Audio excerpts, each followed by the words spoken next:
Yo, Kikarakuri, he's Sani Barakwan, Rashil Fox.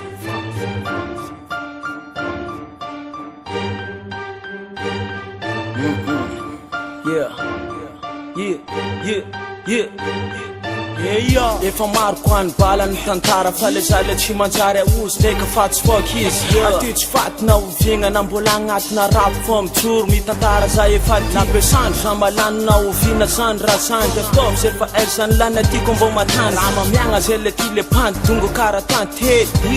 mamery fery karanjely vao mandalo zay antanakina demy sisa izaka mafy aloha atao fitsikitsika ny energia zaka nava tsy atratra vao alefa sefa ezany lasa mitandy fô reraka fogna lesy vavantatatata ela kôfa tsy mazaka andao mibala andao miala farazavany mamindra maro ko mitsikindra hoe fa maditra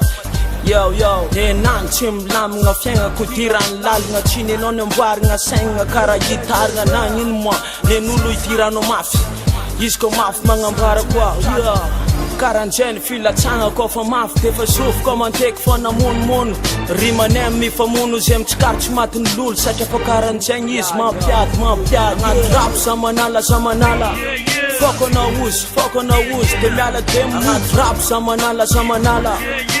Kom sare dala pig boss alono miala agnaty rap zamanala fôko na ozy de miala demo agnaty rap zamanala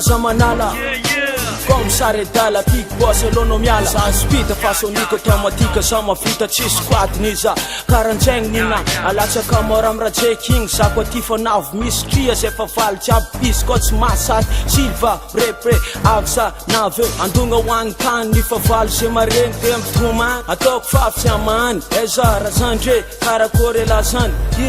hoany zananako anao sakeza fa tsy kilalao asavetira samolao anaty fa tsy tianao zatsy babanao avoko zatsy nininao avaleria vadinao anambitambo zero baly izy zany ambarako agny agnaty rap zamanala fôko na ozy de miala demo agnaty rap zamanala